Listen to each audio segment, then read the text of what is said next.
श्रोता कैसा होना चाहिए? सबसे पहले श्रोता पक्षपात से रहित होना चाहिए।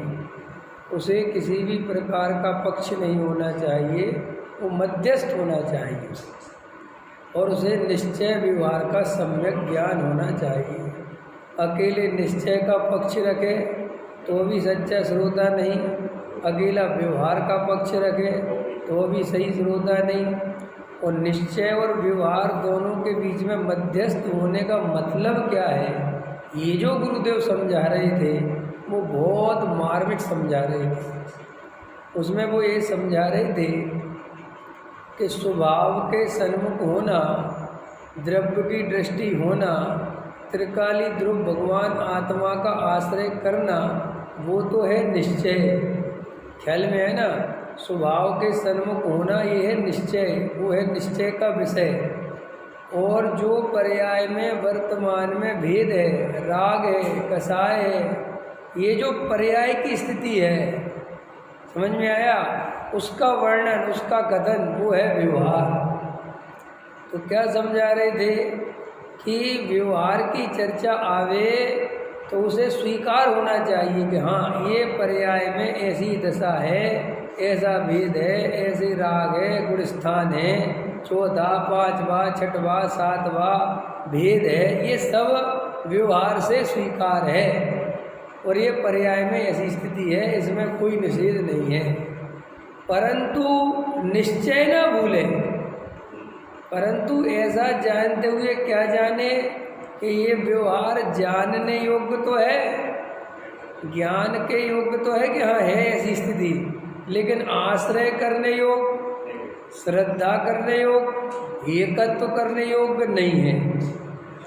ख्याल में है कि नहीं? ये ही निश्चय व्यवहार का सम्यक ज्ञान है।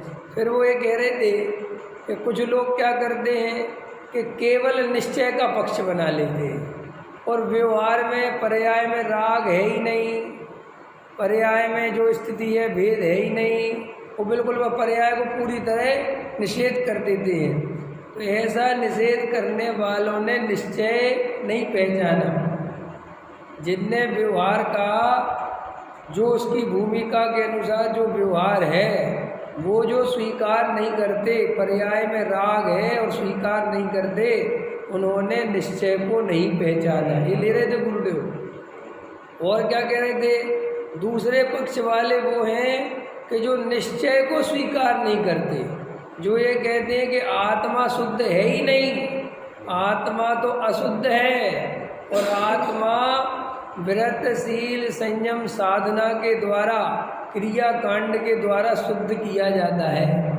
ऐसे व्यवहार के पक्ष वाले ने निश्चय नहीं पहचाना। सो वे दोनों ही मिथ्या दृष्टि है। ये बहुत अच्छा समझा रहे थे।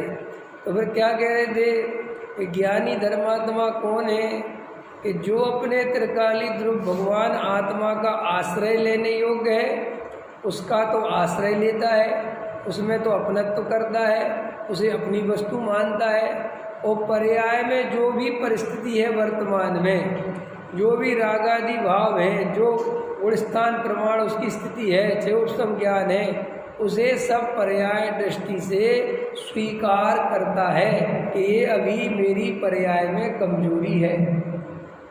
पकड़ में आया? लेकिन उस पर्याय को अपने द्रव्य में शामिल नहीं करता, उसे अपना स्वरूप नहीं मानता।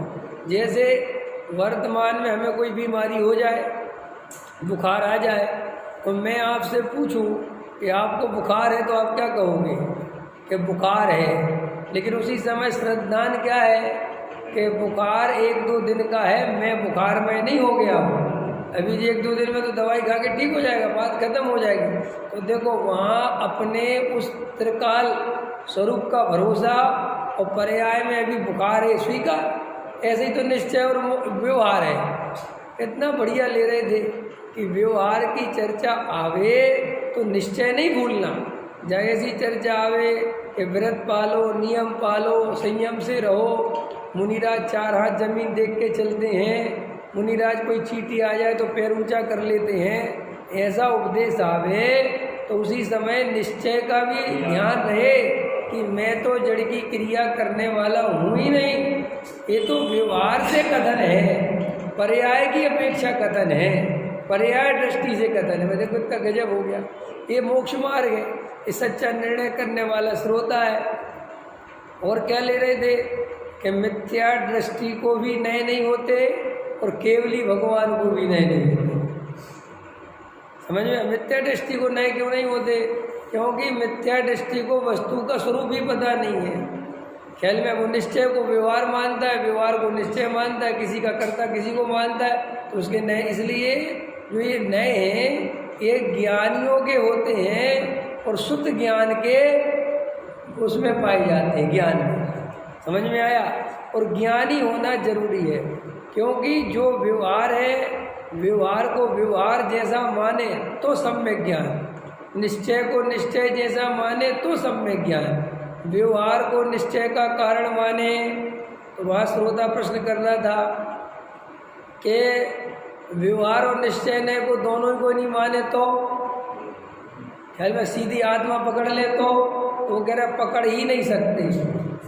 ख्याल में शब्द भले ही नहीं जानो कि ये निश्चय, जैसे शेर है, अब शेर को सम्यक दर्शन हुआ तो शेर तो निश्चय व्यवहार नहीं जानता, तो सम्यक हुआ, अरे जानता है, शब्दों में नहीं जानता, भावभाषण में तो जानता है। भावभाषण में कैसे जानता है कि मैं त्रिकाली ध्रुव ज्ञानानंद स्वभावी जीव तत्व हूँ और ये रागादि विकारी भाव ये दुख रूप है, भाई यही तो जानना हो गया। उसने रागादि दुख रूप को स्वीकार भी किया और अपने अखंड चैतन्य तत्व की सत्ता जो आनंदमय है उसे भी स्वीकार किया। यही निश्चय व्यवहार का स्वीकार है। माने पर्याय में जो कमी है वो स्वीकार होना चाहिए, लेकिन उस पर्याय की वजह से मेरे में कमी है ये नहीं होना चाहिए।